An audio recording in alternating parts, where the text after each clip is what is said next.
Yeah, so I think that's one of my concerns, is because as a beginner myself, I feel like, as in a beginning teaching, I feel like, should I only target beginners, or, you know what I mean? Like, I suppose I'm worried that someone will arrive to my class and be like, oh, this is, so basic and I want to be doing handstands. You know what I mean? Like, I'm a bit worried about that.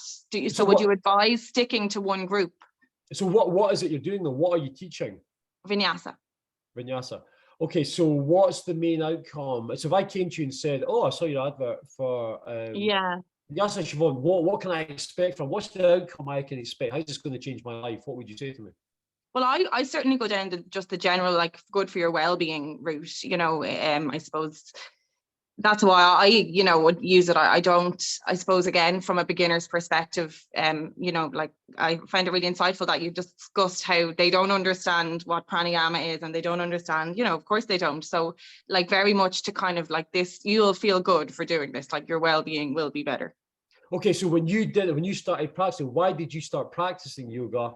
What was the massive aha moment in your practice that changed things, that made you actually want to become a teacher? So why did you start practicing, and then what changed in your life or your health or your well-being from doing the yoga? So tell me why you started and what changed.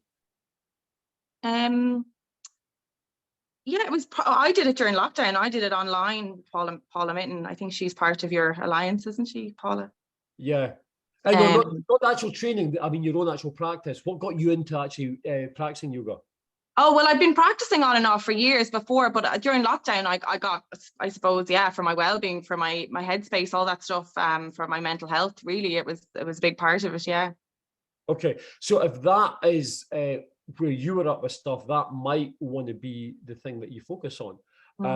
You might want to say, if you're really struggling with your mental health post-lockdown or that, you've no energy, you just haven't got any get up and go, then, reignite that flame, come along to class, and I'll get some of that energy going again, some of that passion for life back.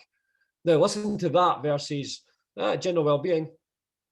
Hey, Donna, I'm going to get you some passion for life, but I'm going to get some fire in your belly, get you excited again about living. Come at my class and general well-being. Hopefully, it should be all right. It's sometimes just the way you present it, but you can't fake it.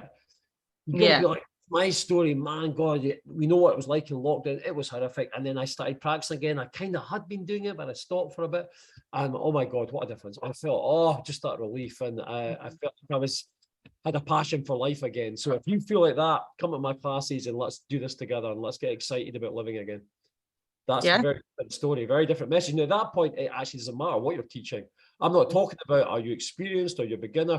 Because even that, people, if you said to me, I'm a beginner or experienced, how do I measure that? Like, oh, I don't know. I've yoga for 2 years. I'm like, what am I? I don't know if I'm a beginner. I know. So again, people just get like the slightest thing and they go, nah, sorry, I'm out here. You're making me think too much.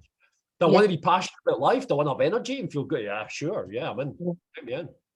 Yeah, great. Yeah, that's a great thought. Thank you for that. Thank you. And so